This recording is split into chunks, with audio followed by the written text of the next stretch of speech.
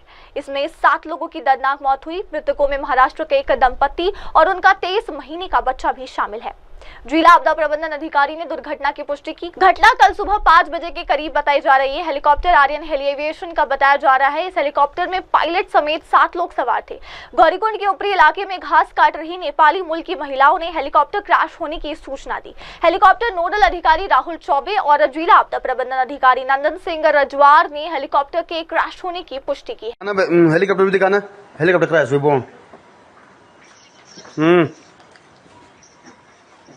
आ गया लगी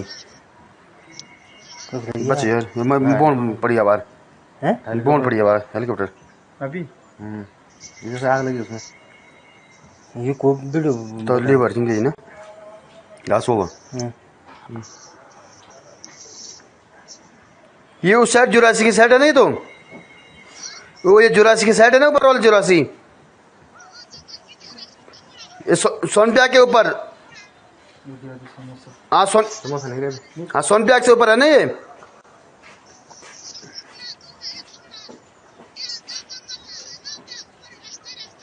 हाँ जो खड़िंजा वाला रास्ता है।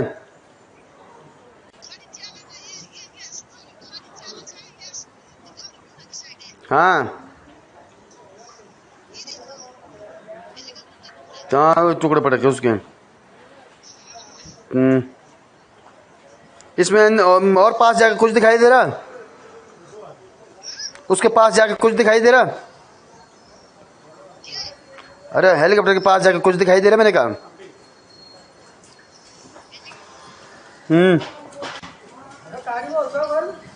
ये हेलीकॉप्टर कौन सा वाला है?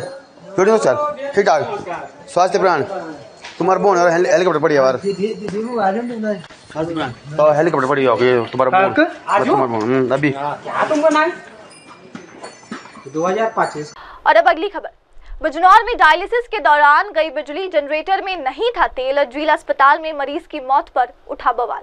डायलिसिस के बीच बिजली गुल होने से मशीन रुक गई। इस बीच जनरेटर में तेल नहीं होने से मशीन दोबारा नहीं शुरू हो पाई और डायलिसिस करवा रहे व्यक्ति की मौत हो गई। इस घटना के बाद जमकर बवाल हो रहा है। उत्तर प्रदेश के बिजनौर जिला अस्पताल में डायलिसिस के दौरान एक मरीज की मौत हो गई। मरीज की मौत के बाद परिजनों ने अस्पताल स्टाफ पर लापरवाही का आरोप लगाया है। आरोप है कि अस्पताल के जनरेटर में डालने वाला डीजल महीनों से खत्म पड़ा था। इस वजह से जनरेटर नहीं चला और डायलिसिस बीच में एक रुक जाने के कारण मरीज की मौत हो गई। घटना के बाद अधिकारी अस्पताल पहुंचे तो वहां कई गड़बड़ियां मिली। इसके बाद जिम्मेदार लोगों के खिलाफ कार्रवाई की जा रही है। मामला बिजनौर के कोतवाली देहात थाना क्षेत्र का है। फुलसंदा गांव के 26 वर्षीय सरफराज का पिछले 1 साल से जिला अस्पताल में इलाज चल रहा था। घटना वाले दिन भी वह डायलिसिस कराने पहुंचे थे। इस दौरान उनकी मौत हो गई। मृतक के परिजनों ने अस्पताल में बिजली कटने के बाद जनरेटर नहीं चलने से मौत का आरोप लगाया। बताया जा रहा है कि मृतक के 2 बच्चे हैं जिनके सिर से पिता का साया हट चुका है। सलमा, क्या हुआ है आपके लड़के के साथ? मैं तो अच्छा बिच्छा लाई थी अपने को, 10 बजे है आ गई थी। डायलिसिस हो रही थी सबकी। मैंने कहा भैया किस टाइम लगेगी? 11 बजे डायलिसिस पे लगाया इन्होंने। सही था, डायलिसिस पे होती रही, 1 घंटे की हो गई थी। ये इन्हें बुलाया, तुम्हारा लड़का बुला रहा। उनका क्या कह रहा, मुझे ठंड लग रही। मैंने कहा बेटे दन का इंजेक्शन लगा दियो रे। अना हमारे पास ना है। मैं भागी मेडिकल पर गई, वहाँ से मैं वो लाई इंजेक्शन लाई। इंजेक्शन लगवा दिया। लगा दो रे, अन वो लगा देगा। मैंने कहा तू ही लगा दे रहे, वो लगा देगा। जब दूसरा ने इंजेक्शन लगाया, बीपी की गोली है कि वो दे दो। मैंने कह रहे बीपी ना पिए रे, मेरे बच्चे का बीपी ना पाया। मैंने दो बीपी बढ़िया। फिर इसे बुखार हो गया। बोली भैया रे बुखार हो रहा बड़ी तेज, गोली ला के दे दो से सरकारी अस्पताल से। चली गई भगी, भैया गोली दे दी। और उनने गोली दे दी, मैंने उसे गोली दे दी। कुछ देर के बाद वो बोला अम्मी चाय ला दे। मैंने चाय ला के दी। वो बोला अम्मी घबराहट सी हो रही। उनने कहा क्या हो रहा तुझे? अरे घबराहट सी हो रही। कुछ और हो रहा है? नहीं। अच्छा तो क्या बोला इमरजेंसी में ले जाओ। और बच्चे को मैं कैसे ले जाऊँ रे इमरजेंसी में? मुझसे कैसे चला जाएगा रे? लाइट भागी, आधा घंटा ले लाइट ना आई। जब मैंने चाय ला के दी तो लाइट भागी पड़ी। जनरेटर नहीं चलाया? तेल ना था, 1 महीने से तेल न मैं ऐसी करवा के ले जाते हैं। 1 घंटा 1 आधा घंटा एकदम भागो जावती लाइट। मिनट पे डायलिसिस सही ना हो रही थी। ऐसे कुछ सही हो रही क्या डायलिसिस? आपने इसकी शिकायत करी है प्रशासन से? आज भी आए थे, वेताधिकारों के चक्कर में ही तो मरे फिर रहे थे वे। जब भी तो जल्दी से ध्यान नहीं दिया। अम्मा तुम ले जाओ, मुझसे तो ना उठता भैया। जब उसका देख लिया, इसका काम हो गया ना, इमरजेंसी में ले जाओ। जब जा रहा भागे में। और सरकारी आदमी भी वहीं बाहर खड़े थे। फिर उन्होंने अंदर जाकर देखा, उतने कम वक्तों ने किसी ने भी कुछ ना करा। अरे कुछ तो कह देते। उत्तर प्रदेश के जनपद बिजनौर के अंदर जो विदुर मेडिकल कॉलेज है, वो पीपी मॉडल पर विदुर मेडिकल कॉलेज में पीपी मॉडल पे डायलिसिस सेंटर जो है वो पीपी मॉडल पे दे रखा है। लेकिन उसकी देखरेख मेडिकल कॉलेज के प्राचार्य को करनी है। वहां पर कल जो घटना घटी है वो घटना इतनी निंदनीय और शर्मसार कर देने वाली है। उत्तर प्रदेश की स्वास्थ्य सेवाओं को लेकर और जनमानस को झकझोर देने वाली एक घटना वहां घटी है। वह घटना सरफराज नाम का एक व्यक्ति डायलिसिस कराने के लिए मेडिकल कॉलेज आता है। वहां जनरेटर में तेल नहीं है, बिजली चली गई और डायलिसिस मशीन बंद हो गई, जिसके कारण सरफराज की मौत हुई। ये मौत कोई अचानक हुई मौत नहीं है। इस मौत के में हत्या का मुकदमा दोषियों के खिलाफ होना चाहिए। जिलाधिकारी और सीडीओ महोदय ने वहां पहुंचकर देखा और उन्होंने एक जांच कमेटी बनाई है। लेकिन सरकारी जांच जिस तरह से चलती है उसी तरह से ये जांच होने के बाद अगर दोषियों को बचाने का प्रयास किया गया तो हम संघर्ष के लिए मजबूर होंगे। और आज इस संबंध में हमने प्रमुख सचिव हेल्थ उत्तर प्रदेश और माननीय स्वास्थ्य मंत्री जी के साथ साथ जिलाधिकारी बिजनौर को भी पत्र भेजा गया है और हेल्थ मिनिस्टर और प्रमुख सचिव स्वास्थ्य को भी मेल के माध्यम से चिट्ठी भेजी गई है। मंडलायुक्त महोदय से भी वार्ता की गई है। इसमें हत्या का मुकदमा उनके खिलाफ दर्ज होना चाहिए, जो भी इसमें दोषी हैं, जो लोग भी। ये घोर लापरवाही है, घोर निंदनीय है। अगर इसमें कार्रवाई नहीं होती तो भारतीय किसान यूनियन राजनीतिक आंदोलन के लिए बाध्य होगी। इस संबंध में पहले भी कई बार अधिकारियों को अवगत कराया गया। ग्रामीण क्षेत्रों में कहीं भी किसी पीएचसी सीएचसी पे डॉक्टर नहीं है और जिला अस्पताल के अंदर और मेडिकल कॉलेज के अंदर गंदगी के अंबार लगे हुए हैं। अभी तक मेडिकल कॉलेज का एक सेशन चल चुका है। अभी तक कैडेवर यानी कि मृत शरीर, उस मृत शरीर से बच्चे जो पढ़ाई कर रहे हैं एमबीबीएस के, उन बच्चों को नर्व्स वगैरह पढ़ाई जाती हैं। अभी तक कैडेवर उपलब्ध नहीं कराया गया। इस संबंध में भी कई बार कहा गया है, लेकिन बच्चों का जीवन बर्बाद करने में प्राचार्य यहाँ लगी हुई हैं और वो प्राचार्य महोदय जो यहाँ है मेडिकल कॉलेज की, वो केवल धन उगाही में लगी हैं। तो आज इस संबंध में पत्र भेजा गया है और हमारा अनुरोध है कि बड़ी से बड़ी कार्रवाई इस संबंध में होनी चाहिए। जिला अस्पताल बिजनौर में संचालित डायलिसिस सेंटर, जो एक प्राइवेट एजेंसी एस्काइप संजीवनी के नाम से, जिसको पीपीपी मोड पर दिया गया है और 2020 से उसको टेंडर था, जो डायलिसिस सेंटर हमारे जनपद में चला रहे हैं, उस सेंटर की जांच जो है कल सीडीओ साहब द्वारा करी गई और जांच में कई कमियां वहां पर पाई गई। साफ सफाई की व्यवस्था सही ना होना, प्रॉपर हाइजीन स्टैंडर्ड्स मेंटेन ना करना, एक फुल टाइम डॉक्टर की अवेलेबिलिटी ना होना, टेक्नीशियंस की नंबर्स में कमी, स्टाफ नर्स की तैनाती ना होना, कई सारी कमियां जो हैं वहां पर पाई गई। इसके साथ साथ वहां पर बिजली जाने पर बैकअप के रूप में जनरेटर सेट और उसमें अवेलेबल डीजल जो है वो होना ज़रूरी था, मैंडेटरी था, ताकि मशीनें उनकी चलती रहें। उसकी भी जो है उन लोगों ने फैसिलिटी नहीं करी हुई थी, जिस वजह से वहां पर एक कैजुअलिटी कल हुई है। उसका संज्ञान लिया गया और सीडीओ साहब जो है इस पर एक विस्तृत रिपोर्ट दे रहे हैं, जिसके आने पर जो एजेंसी है जो इसका संचालन कर रही थी, उनके खिलाफ एफआईआर के लिए और ब्लैकलिस्टिंग के लिए लिखा जाएगा। साथ ही साथ स्वास्थ्य विभाग के हमारे अधिकारी जो वहां पर नोडल थे, जिनको उनको सुपरवाइज करना था कि एजेंसी प्रॉपर काम कर रही हो, और जिनकी सुपरविजन प्रॉपर ना होने की वजह से ये जो लापरवाही जो है वहां हुई है, उन अधिकारियों के खिलाफ भी रिपोर्ट भेजी जाएगी। और अब अगली खबर, भारत को करीबी मुकाबले में ऑस्ट्रेलिया के हाथों 2 से 3 मिली हार, वैष्णवी ने हासिल किया खास मुकाम। भारतीय महिला हॉकी टीम को रोमांचक मुकाबले में शनिवार को ऑस्ट्रेलिया के हाथों 2 से 3 से हार का सामना करना पड़ा। FIH हॉकी प्रो लीग 2024-25 में भारत का सामना ऑस्ट्रेलिया से हुआ था। इस मैच में शुरुआत में 3 गोल से पिछड़ने के बाद भारत के महिला खिलाड़ियों ने धमाकेदार वापसी की और लगातार 2 गोल कर मैच को रोमांचक बना दिया, लेकिन अंत में वो जीत से चूक गई। रोमांचक मुकाबले में भारत को मिली हार दन के ग्लेवियल हॉकी एंड टेनिस सेंटर में खेले गए इस मैच में ऑस्ट्रेलिया के लिए कॉटनी शॉनेल, लेक्सी पिकरिंग और टैटम स्टीवर्ट ने गोल किए हैं और स्कोर 0-3 कर दिया। इसके बाद भारत ने दीपिका और नेहा के गोल की मदद से वापसी की और स्कोर 2 से 3 कर दिया। इस मैच के 46वें मिनट में भारतीय आक्रमण ने लगातार 3 पेनल्टी कॉर्नर जीते, लेकिन गोल में तब्दील नहीं हो पाए और स्कोर में कोई बदलाव नहीं हुआ। इसके चलते भारत को हार का सामना करना पड़ रहा है।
और अब अगली खबर, आतंकवाद के खिलाफ लड़ाई में फ्रांस के समर्थन को विदेश मंत्री ने सराहा।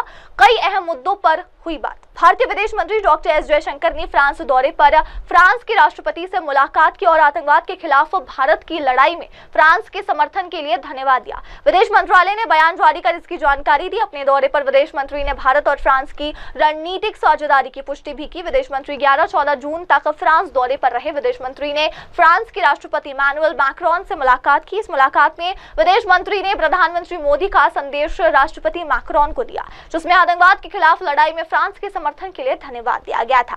दोनों पक्ष हॉरिजॉन 247 रोड मैप को लागू करने पर भी सहमत हुए। साथ ही रक्षा उद्योग को लेकर भी सहमति बनी। बयान में कहा गया है कि भारत फ्रांस के रिश्तों में अविश्वास साझा महत्वाकांक्षाएं दिखाई दी। अगली खबर, राजस्व मंत्री चंद्रशेखर बावनकुले का बयान सामने आया, जो बच्चू कडू से लगातार संपर्क में कुछ मांगे नीतिगत निर्णय के लिए समय आवश्यक है।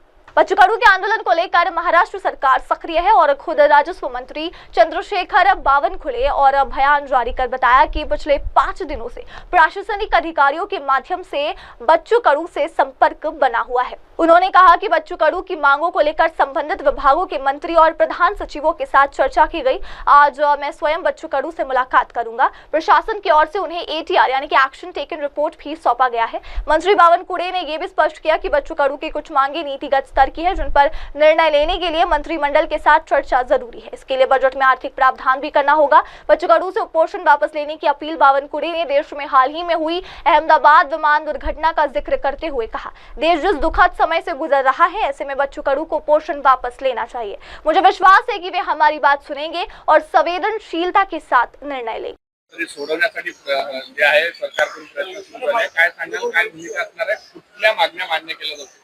मागच्या 5 दिवसापासून मी माननीय बच्चू कडू यांच्या संपर्कात आहे। आमच्या कलेक्टरच्या माध्यमातून मी त्यांच्याशी बोलतो आहे। स्वतः कलेक्टर त्या ठिकाणी 3 दिवस झाले त्यांच्या मागण्या पूर्ण करण्याचा शासनाशी समन्वय करत आहे। मी समन्वय करतो आहे। काल मी संपूर्ण प्रधान सचिव आणि संपूर्ण मंत्री जे जे त्या विभागाशी संबंधित आहे, माननीय पंकजाताई, माननीय भरत गोगावलेजी, माननीय आमचे त्या ठिकाणी सर्व मंत्री जे जे संबंधित आहेत त्यांच्याशी बोलले आहेत। आणि आज संजय राठोडजी त्या ठिकाणी जाणार होते। मी आज त्यांना स्वतः जाणार आहे। त्यांना विनंती करणार आहे की जे काही ऍक्शन टेकन रिपोर्ट आहे, जो त्यांनी दिला आहे, शासनाने त्यांना दिला आहे, ज्या विषयावर त्यांच्या मागण्या आहेत त्यावर ऍक्शन टेकन रिपोर्ट जो आहे तो आम्ही त्यांना दिला आहे। काही मागण्या धोरणात्मक आहे, त्याला थोडा मंत्रिमंडळासमोर जावं लागेल, काही फायनान्शियल त्या ठिकाणी प्रोव्हिजन करावे लागतील, काही बाबी बजेटमध्ये आणाव्या लागतील, त्याच्यानंतरच त्याचे निर्णय होणार आहे। पण देशातली अहमदाबादची घटना बघता आणि एवढा मोठा आघात बघता देशावरचा, मी त्यांना विनंती करणार आहे की किमान अशा काळामध्ये आपलं उपोषण मागे घ्यावं आणि मला वाटतं ते माझं म्हणणं ऐकतील। आज बच्चू कडूंचं आंदोलन संपेल असं मला असं वाटतं की त्यांनी थोडा देशातली परिस्थिती विचारात घेता आणि राज्य शासनाचा पुढाकार लक्षात घेता त्यांनी आंदोलन मागे घ्यावं अशी त्यांना मी विनंती करणार आहे। संजय राठोड यांना परतावं लागलं, ते गेले होते म्हणजे पुन्हा उपोषणासाठी गेले होते आणि तिथून त्यांना परतावं लागलं। त्यांच्या विरोधात संजय राठोड हाय अशा प्रकारचे नारे सुद्धा तिथून कार्यकर्त्यांना 17 मागण्यांवर बच्चू ठाम आहे। त्यामुळे असं आहे की जर मंत्री त्या ठिकाणी जात असतील आणि त्यांच्या निवेदनावर आमचं सरकार विचार करत असेल तर या पद्धतीचं मग कोण जाणार? मग तसं संजय राठोड गेल्यानंतर असं होत असेल, मी स्वतः जातोय, मी स्वतः यांची समजूत काढणार आहे। पण थोडा जरा हा जो त्यांचा कार्यकर्त्याकडनं जे सुरू आहे त्यांना आमची विनंती आहे की शासनाचं म्हणणं ऐकून घेतलं पाहिजे, शासनाचं त्या ठिकाणी चर्चा केली पाहिजे। या पद्धतीने त्यांना कोणी मंत्री गेला तर त्यांना या पद्धतीची वागणूक देऊ नये। जो घटना हुई उसको कांग्रेस ने कहा है कि लाइट गैस होनी चाहिए, इसके ऊपर आरोप लगाया है।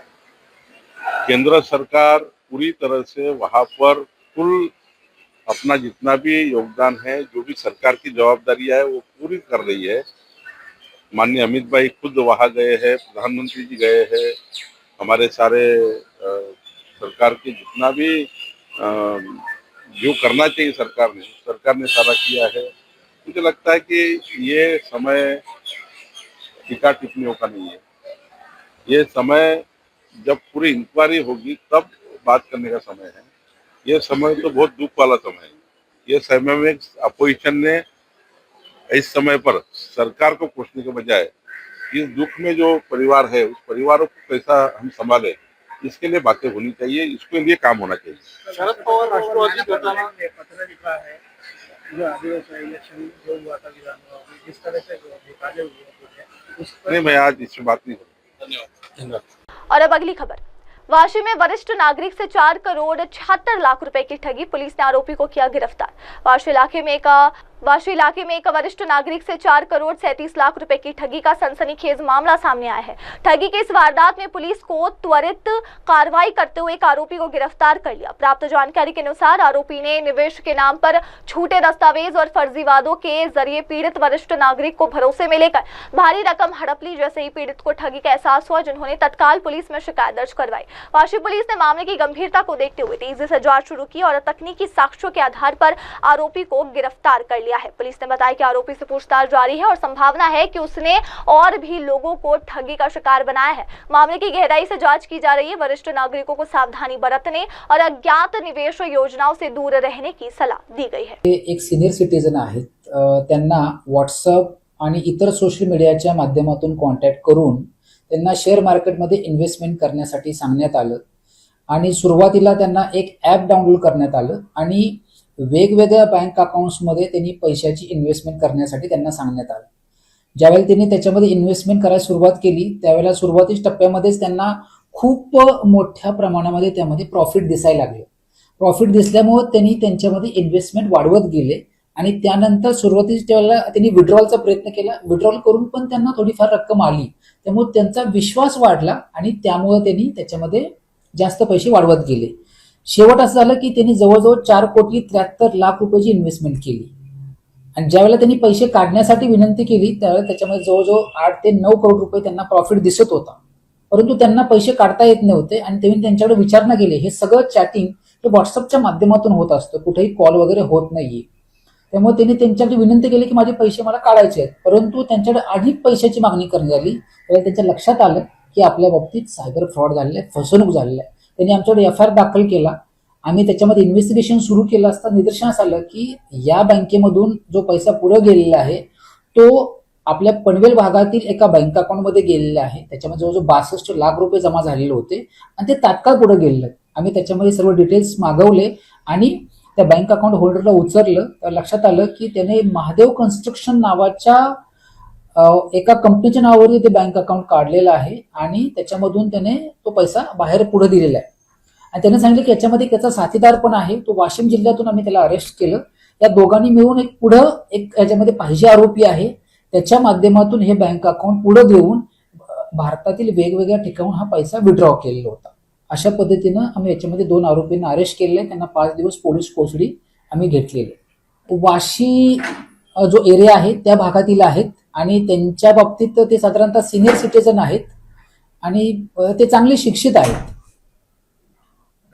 और अब अगली खबर, नागपुर के महाल क्षेत्र में गांधी गेट के पास स्थित राजकमल कॉम्प्लेक्स में लगी भीषण आग, 3 लोग घायल। महाल क्षेत्र के गांधी गेट के पास स्थित राजकमल कॉम्प्लेक्स में रविवार को अचानक भीषण आग लगने की घटना सामने आई है। आग लगने का कारण अभी स्पष्ट नहीं हो सका है, लेकिन प्रारंभिक जानकारी के अनुसार कॉम्प्लेक्स की पहली मंजिल पर ज्वलनशील पदार्थ मौजूद होने के कारण आग ने तेजी से विकराल रूप धारण किया। महाल इलाका बाजार और घनी आबादी वाला क्षेत्र होने के कारण घटनास्थल पर हड़कंप मच गया। सूचना मिलते ही दमकल विभाग की 3 गाड़ियां मौके पर पहुंची और आग पर काबू पाने का प्रयास शुरू किया गया। इसके साथ ही पुलिस बल ने सुरक्षा की दृष्टि से घटनास्थल को घेर लिया। दमकल कर्मियों के साथ स्थानीय नागरिक भी आग बुझाने में सहायता कर रहे हैं। इस हादसे में अब तक 3 लोगों को घायल होने की खबर मिली है। घायलों को उपचार के लिए नजदीकी अस्पताल में भर्ती कराया गया है। अधिकारियों ने बताया कि आग पर जल्द से जल्द काबू पाने के लिए हर संभव प्रयास किया जा रहा है। घटना की अधिक जानकारी की प्रतीक्षा की जा रही है।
आशु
आग इतना कंटिन्यू, ये दोनों हम जैसा ऐसा लगा कि दम गिरा, आज कंटिन्यू नाइट पे आकर के आग लगी भाई, हमारा पूरा बालकनी चल गया, मैं पानी से लिया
और अब अगली खबर। रघुवंशी दंपति 22 मई को नौगरियांड पहुंचे थे। मेघालय के प्रसिद्ध नौगरियांड गांव और double decker living root bridge इन दिनों चर्चा में है, क्योंकि यहीं पर राजा और सोनम रघुवंशी अपनी हनीमून यात्रा के दौरान कुछ समय के लिए ठहरे थे। स्थानीय होमस्टे के मालिक कॉन्स्टेटाइन ने बताया कि वो 22 मई को हमारे होमस्टे पर आए थे। करीब शाम 4:30 बजे पहुंचे और एक रात हमारे साथ रहे। अगली सुबह 5:30 बजे वो यहाँ से रवाना हो गए। नौगरियांड अपनी प्राकृतिक खूबसूरती और जीवित पेड़ों से बने पुलों के लिए दुनिया भर में मशहूर है। ये स्थान हर साल हजारों पर्यटकों को अपनी ओर आकर्षित करता है, लेकिन हाल ही के घटनाओं ने इसे एक बार फिर सुर्खियों में ला दिया है। इस क्षेत्र की शांति और पारंपरिक होमस्टे संस्कृति न केवल सैलानियों को सुकून देती है, बल्कि स्थानीय जीवन से भी उनका सीधा परिचय कराती है। राजा रघुवंशी और सोनम रघुवंशी जो इस बार इसकी जो मर्डर मिस्ट्री है, अभी तक जो इन्वेस्टिगेशन लगातार पुलिस चला रही है, पुलिस उसको जांच कर रही है। राजा और सोनम कब आए थे यहाँ पर इस होम स्टे पर, और कितने दिन रुके थे, और कितने बजे आए थे, और कौन सी तारीख को वो लोग आए थे? Awan kono tarik te asa kono min ni. Kiwan ar tarik janmit.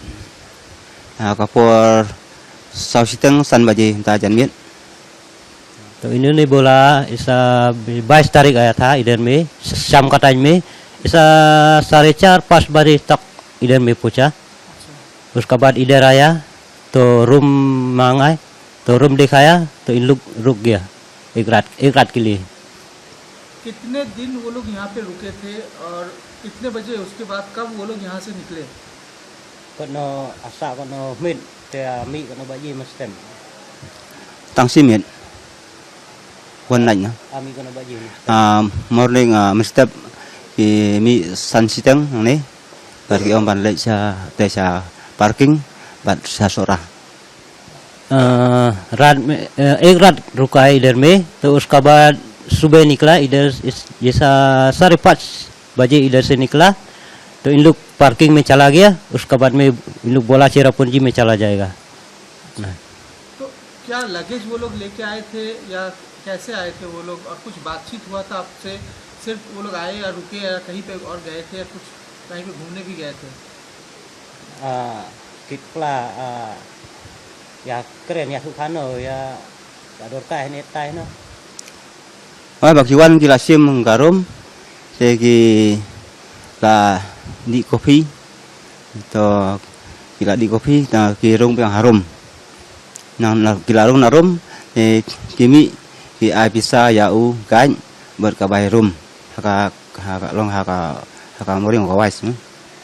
तो एक ठू लगेज लेके आया बैंक, तो उसका बाद में इधर में इन लोग को पूछा रूम के लिए, तो इनका वाइफ में रूम दिया था इन लोगों को, तो इन लोग रुकाए, तो उसका बाद में लगेज अंदर में रखा। उसके बाद में बाहर निकला, कॉफ़ी मंगाए, इन लोग पिया, उसके बाद में अंदर रूम में चला गया। तो रात में खाना खाया था। रात में क्या था? Rat for dinner order roti sabji. हाँ। उसको कुछ लगा था क्या, कुछ इस तरह का घटना होने वाला है, कुछ ऐसा पता चला था आप लोग? Dari i baya i yali penat yali no. Teh kami kumjuk ko walang ki tourist untuk ki long ya enjoy ya subha हम तो कहीं। तो लोग कुछ नहीं देखा, जो लोग जो आएगा ऐसा ही लोग भी, ऐसा कोई झगड़ा कुछ नहीं है, कुछ नहीं था। कुछ ऐसी लड़ाई झगड़ा कुछ? नहीं कुछ नहीं। क्या उनके साथ और कुछ लोगों को देखा गया है इधर इस साइड में? आप लोगों ने किसी और को देखा, और किसी 3 लड़के या 4 लड़कों को देखा है यहाँ पे? I baru bayawan lang lem kita, lain nilai saud. Kami नहीं देखा। सिर्फ ये दोनों ही देखा है। बॉडी कहाँ से मिली थी? बॉडी कहाँ पे मिला था? नंगनों yang बन। बॉडी कहाँ पे मिला था? बॉडी तो ऊपर वैसाउडों का तरफ में मिला था। कितने दूर है यहाँ से? यहाँ से बहुत दूर है। यहाँ तक पहुँचने के लिए क्या? यहाँ से पार्किंग तक भी ऐसा 3 घंटा 3.5 घंटा लग जाएगा पैदल चलने का। उसके बाद में उधर से गाड़ी तो सोचो आधा घंटा, पार्किंग से वहाँ जो मारा गया इस आधा घंटा लगेगा। तो क्या कोई स्पॉट है या ऐसा? हाँ इस स्पॉट है, वही साउडोंग है। वही साउडोंग वहीं पे अभी क्या वहाँ पे लोग जाते हैं? अभी तो नहीं, अभी तो कोई नहीं जाता क्योंकि उधर में अभी तो बंद है ना, नहीं।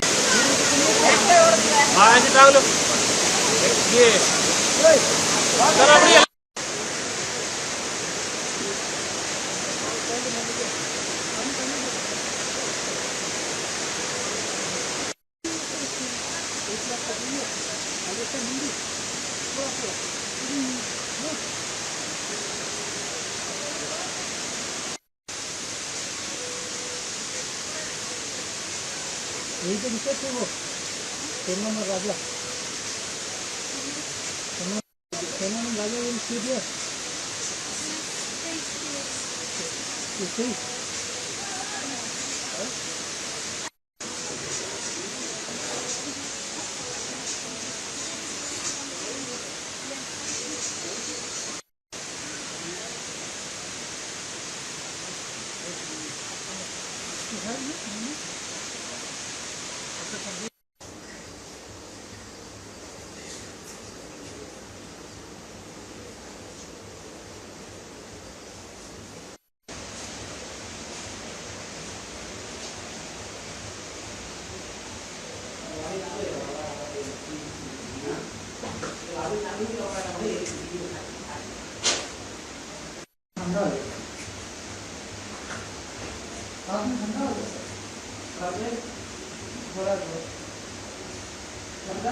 रोटी चावल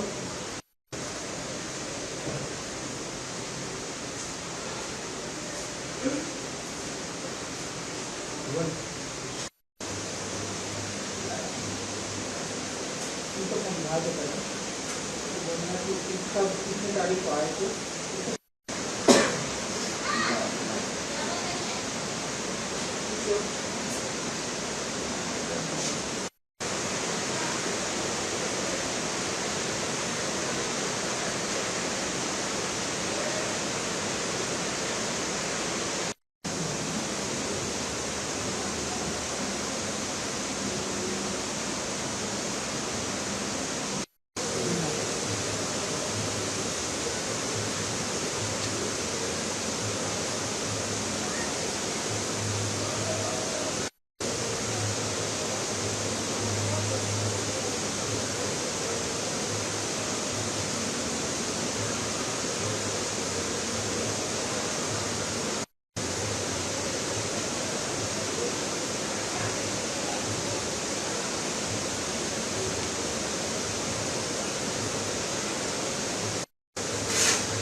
और अब अगली खबर। गढ़चिरौली में कांग्रेस की शेतकरी न्याय पदयात्रा का आयोजन। प्रदेश अध्यक्ष हर्षवर्धन सपकाळ के नेतृत्व में किसानों की आवाज बुलंद। महाराष्ट्र में किसानों की समस्याओं और उनके अधिकारों को लेकर कांग्रेस पार्टी द्वारा शेतकरी न्याय पदयात्रा का आयोजन किया गया। इस पदयात्रा का उद्देश्य कर्ज माफी, उचित फसल दाम, सिंचाई सुविधा और किसानों के लिए ठोस नीतियां लागू करने की मांग को लेकर सरकार पर दबाव बनाना था। हजारों की संख्या में किसान कार्यकर्ता और स्थानीय नागरिक इस पदयात्रा में शामिल हुए। इस दौरान हर्षवर्धन सपकाळ ने कहा, सरकार किसानों से केवल वादे करती है लेकिन जमीनी हकीकत बिल्कुल अलग है। इस पदयात्रा ने गढ़चिरौली जिले के ग्रामीण क्षेत्रों में किसान आंदोलन को कोई नई ऊर्जा दी है। कांग्रेस ने स्पष्ट किया है कि ये केवल शुरुआत है और जब तक किसानों को न्याय नहीं मिलेगा तब तक संघर्ष जारी रहेगा। एकत्र न येण्यामागे भाजपचा हात आहे असं तुम्हाला वाटतं? आता असं आहे की मी अलीकडेच आत्ता बोलताना म्हणालो, एक सर्व्हेमध्ये स्पष्ट होतं की भारतीय जनता पक्ष 1 नंबरचा मुंबईमध्ये आत्ताच्या सर्व्हेमध्ये जरी असला तरी त्याच्या पाठीमागे उद्धव ठाकरेंचा पक्ष आहे, त्यानंतर आमचा पक्ष आहे। राज ठाकरेंना जवळपास 10% मतं ते नेहमी मिळतात, त्यांची मतं आणि उद्धवजींची मतं मिळाली 2 भावांची, तर तिकडे निर्विवाद त्यांना बहुमत मिळेल मुंबईमध्ये। आम्ही तर पुन्हा आहोतच, नेहमी आमचे 25-30 नगरसेवक मुंबई महानगरपालिकेमध्ये असतातच, 30-35 पर्यंत जातो आम्ही, तेवढे आमचे नगरसेवक असतात। अशा परिस्थितीमध्ये ही सत्ता मुंबईची जाऊ नये, मुंबई राज ठाकरे उद्धव ठाकरेंच्या हातात राहू नये, ती भाजपला हवीच आहे आणि ती यासाठी हवी आहे की अदानीला ती द्यायची। त्यामुळे ही सगळी भूमिका यामागची आहे. आणि राज ठाकरेंच्या संदर्भात हे जे युतीचं वय होतं त्यावेळेसच अनेकांच्या भावना होत्या की राज ठाकरे उद्धव ठाकरे एकत्र यावेत, ही जनभावना होती आणि आमची इच्छा होती की दोन भाऊ एकत्र यावेत. परंतु हे आज जी झालेली काल जी काय भेट झाली, या भेटीतून हाच अर्थ निघतो की राज ठाकरेंच्या राजकीय विश्वासार्हतेवर आता प्रश्नचिन्ह निर्माण झालेला आहे. या आंदोलन मोर्चा नेमकं काय त्याचं आयोजन? नाही, शेतकरी या जिल्ह्यातील भूमिपुत्र, बेरोजगार आणि एकूणच ज्या निवडणुका झाल्या त्या सगळ्या 8-10 विषयाला घेऊन आम्ही आज काँग्रेसतर्फे मोर्चा आणि पदयात्रा काढली गेली. यामध्ये मुख्य करून शेतकऱ्यांच्या कर्जमुक्तीचा विषय होता. शेतकऱ्यांच्या कर्जमुक्तीची घोषणा केली गेली. जाहीरनाम्यामध्ये प्रसिद्ध सांगितलं, छाती फाटेपर्यंत आणि गळा कोरडापर्यंत ओरडलेत आम्ही कर्जमुक्ती देतो म्हणून. मग सरकार का गुंजाव केलाय? बोनस नाही 8 महिन्यापासून धानाचा बोनस जाहीर केला, पण अजूनही 8-9 महिने झालेत बोनस मिळत नाही. कर्जमाफीचा पत्ता नाही. त्या शेतकऱ्यांना अद्यापही पीक कर्ज मिळत नाही मागची थकबाकी म्हणून. त्यांनी शेती कशी करायची? आणि अजूनही रब्बी पिकांचं जे नुकसान झालं अवेळी पावसामुळे, अवकाळी पावसामुळे आणि गारपिटीमुळे, त्या धान उत्पादक शेतकऱ्यांना किंवा भाजीपाला शेतकऱ्यांना अद्याप त्यांचा सर्वे होऊन प्रस्ताव सुद्धा सरकारकडे गेला नाही. एवढं निर्दयी सरकार कसं असू शकतं? ही आमची भूमिका. आणि त्यासाठी या शेतकऱ्याला न्याय मिळाला पाहिजे, कर्जमाफी झाली पाहिजे, त्यांचं बोनसचे पैसे तुम्ही घोषणा केलेले बोनस मिळाला पाहिजेत. आणि धानाला जे 69 रुपये फक्त तुम्ही MSP वाढवली, ती किमान 300-400 रुपये तरी वाढवायला पाहिजे. काय होणार आहे 69 रुपयांनी? महागाई वाढते, त्या दरामध्ये ज्या पद्धतीनं वाढते त्याला धरून जे काही आता पेस्टिसाईडचे दर वाढलेत, खतांचे दर वाढलेत, मजुरी वाढली आणि हे सगळ्या गोष्टी वाढल्यानंतर डिझेलचे दर वाढले. तुम्ही 69 रुपये त्यांच्या तोंडाला का पानं पुसता? शेतकऱ्यांच्या का फसवणूक करताय? हा आमचा प्रश्न होता. खरीप रब्बी पिकाच्या जोने धान खरेदी केले जात नाही. ते धान उत्पादक शेतकरी आज रडतोय, कारण प्रचंड नुकसान त्याचं त्या ठिकाणी झालेलं आहे. आणि याबरोबर स्थानिक रोजगारामध्ये, आपल्या उद्योगामध्ये 80% लोकांना रोजगार द्या, बाहेरच्या लोकांना भरू नका. ही स्पष्ट भूमिका आमची आहे. रोजगाराला बघा, उद्योगाला आमचा विरोध नाही, पण त्या उद्योगामध्ये स्थानिकांचा फायदा झाला पाहिजे. नाहीतर निर्वासित होतील. मुंबई बाहेर मराठी माणूस फेकला गेला, आता आमच्या अध्यक्षांनी सांगितलं त्याप्रमाणे इथला स्थानिक माणूस बाहेर फेकला जाईल आणि हे गडचिरोली ही परप्रांतीयाची होईल. मग इथला स्थानिक जो काही संस्कृती आहे, संस्कार आहे, इथला माणूस आहे, त्याच्यावर त्याचा जो हक्क आहे तो डावलण्याचं पाप होईल. त्यामुळे त्या ठिकाणी कुठल्याही उद्योगात 80% कंपल्सरी भरा आणि आणि त्या माणसाला काम द्या, ही त्यामागची भूमिका आहे. आणि शेतकऱ्याला शेतजमिनी घेत असताना त्याची नोकरी आणि त्वरित त्याला योग्य मोबदला, या संदर्भातला आजचा हा मोर्चा होता. त्याबरोबरच ज्या जगलेरी करून, बेईमानी करून या सरकारने निवडणुका लढल्या, म्हणजे निवडणुकीत विजय मिळवला, त्यावर राहुलजींनी जी भूमिका मांडली त्यावरही आमचा आज निषेध होता. खरं तर हे सरकार असंवैधानिकपणे त्या खुर्चीवर बसलेलं आहे. असं होऊच शकत नाही की ज्या पद्धतीनं राहुल गांधींचा लेख आता आहे त्यावर बोलायला पुन्हा 5 मिनिट लागतील. पण मी एवढं एकच सांगेल की निवडणुकीच्या मध्ये, विधानसभेच्या निवडणुकीमध्ये एवढी मतं वाढलीत कशी? आणि 6 वाजतानंतर ज्या मतांची वाढ झाली आणि विधानसभेमध्ये आणि लोकसभेच्या मध्ये 5 वर्षामध्ये वाढलेली मतं आणि 5 महिन्यात वाढलेली मतं, हे होऊच शकत नाही. याचा अर्थ स्पष्ट आहे की हे सरकार बेमानी करून सत्तेवर आलेले सरकार आहे. म्हणतात संभाव्य त्याला आजच्या मुख्यमंत्री देवेंद्र फडणवीस आणि राज ठाकरे यांच्या भेटीमुळे पूर्णविराम लागला आहे असं बोललं जातं. नाही, आता असं आहे की शेवट 2 राजकीय नेते मिळतात आणि असं म्हणत नाही की कोणी एकमेकाशी हात सेकंड केले, चहा पिले, कॉफी पिली आणि मग तुमच्या घरचे कसे आहेत, आमच्या घरचे कसे आहेत, एवढ्यासाठी होत नाही. राजकीय चर्चा नक्कीच होती ती. आणि ती राजकीय चर्चा नेमकी काय झाली? ते बंद रूममध्ये झालेली आहे. त्यांच्याकडून कुठल्या तरी प्रकारचं काही नाही काही बाहेर आलं की त्या चर्चेच्या संदर्भात त्यांचे प्रवक्ते किंवा त्यांच्या जवळचा माणूस काहीतरी सिग्नल दिला, त्यावेळेस कळेल की या नेमक्या भेटीचा अर्थ काय होता. पण आता ताजी जी घटना आहे, ज्या काही अलायन्स, या 2 भावाच्या एकत्र येण्याची, त्या पार्श्वभूमीवर झालेली ही भेट ही राज ठाकरेच्या विश्वासार्हतेवर प्रश्नचिन्ह निर्माण करणार आहे. वारंवार भूमिका बदलणं हे महाराष्ट्रातील जनतेला आवडणार नाही. असं ही जनता आवडत नाही, हे येणाऱ्या काळामध्ये दिसून येईल. और अब अगली खबर, उत्तराखंड में हेलीकॉप्टर हादसा। केदारनाथ से गुप्तकाशी जा रहा हेलीकॉप्टर गौरीकुंड के पास दुर्घटनाग्रस्त, रेस्क्यू ऑपरेशन जारी।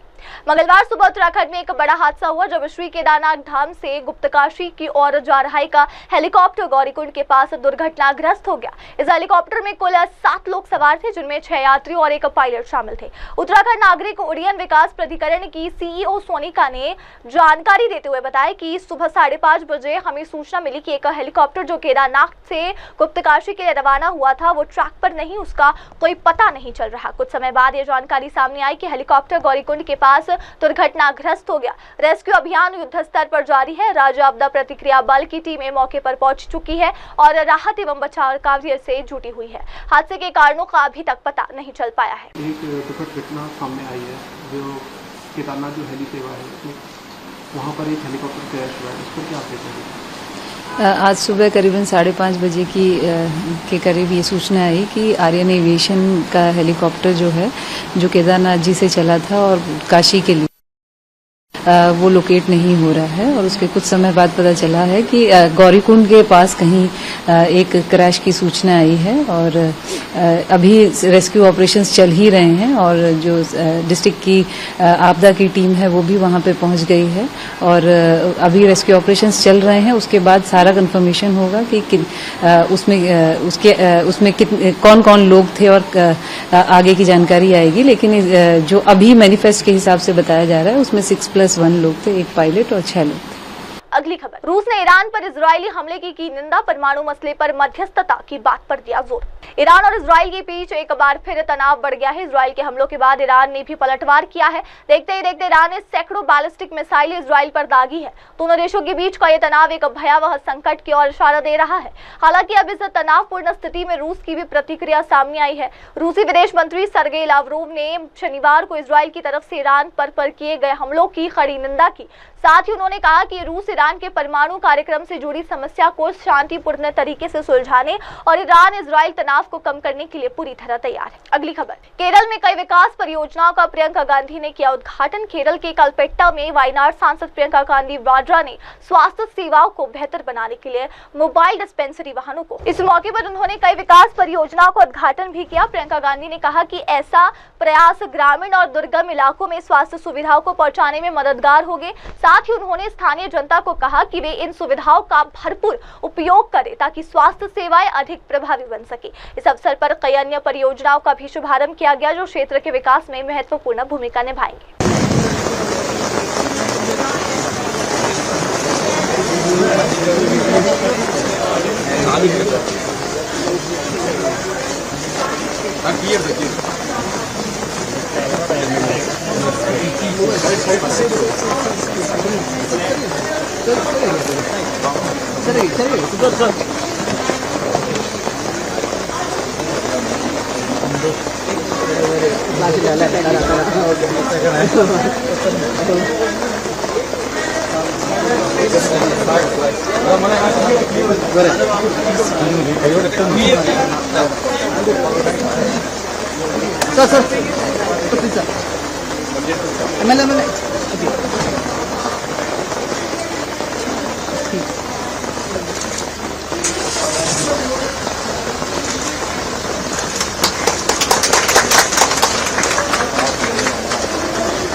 അന്നത്തെ സൂപ്രണ്ട് ഡോക്ടർ ഷിജിൻ ആവശ്യപ്പെടുന്നതനുസരിച്ച് MLA ഫണ്ടിൽ നിന്ന് 20 lakhs ചെലവഴിച്ചുള്ള CM മെഷീന്റെ ഉദ്ഘാടന ചടങ്ങിൽ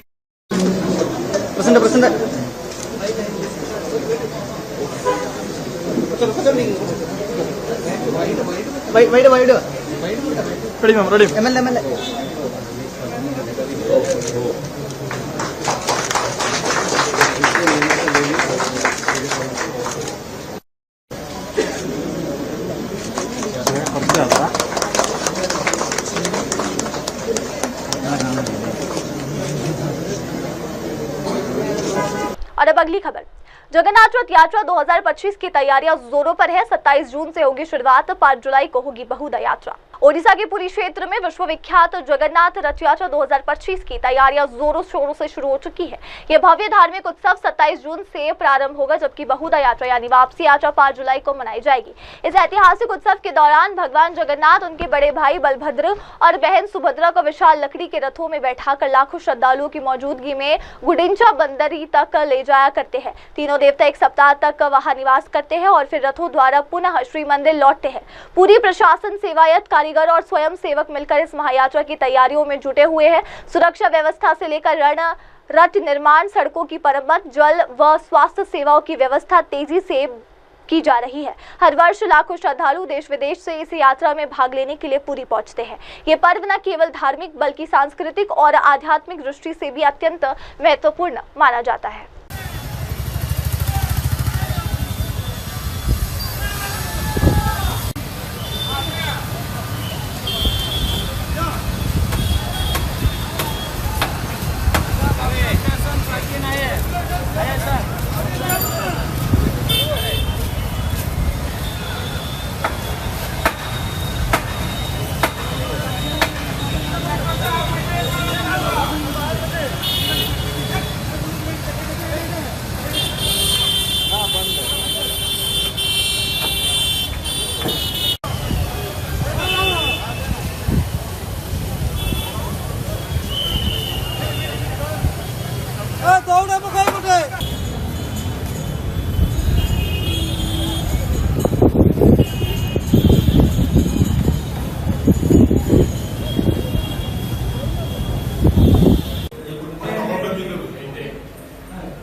ఎవరే కారే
और अब अगली खबर, रक्षा एक्सपो ग्राउंड में 60,244 नवचयनित पुलिस कांस्टेबलों को नियुक्ति पत्र सौंपेंगे केंद्रीय गृह मंत्री अमित शाह और मुख्यमंत्री योगी आदित्यनाथ।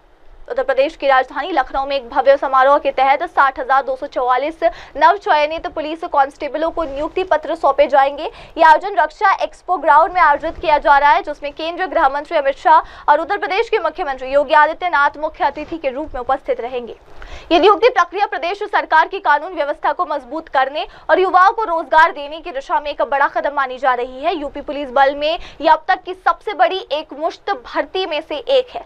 कार्यक्रम के दौरान केंद्र और राज्य स्तर के वरिष्ठ अधिकारी, नवचयनित कांस्टेबलों के परिजन एवं बड़ी संख्या में आमजन उपस्थित रहेंगे। समारोह को लेकर सुरक्षा के कड़े बंदोबस्त किए गए हैं। सरकार का उद्देश्य पुलिस बल को युवा, ऊर्जावान और सक्षम बनाना है, जिससे प्रदेश में शांति, सुरक्षा और सुशासन को और अधिक बल मिल सके। और अब फिलहाल के लिए बस इतना ही। अब लेते एक छोटा सा ब्रेक के बाद लौटेंगे और देखेंगे दुनिया भर की तमाम खबरें। तो तब तक के लिए आप जुड़े रहे मेरी सहयोगी श्रद्धा के साथ और देखते रहिए MNS न्यूज टीवी। नमस्कार।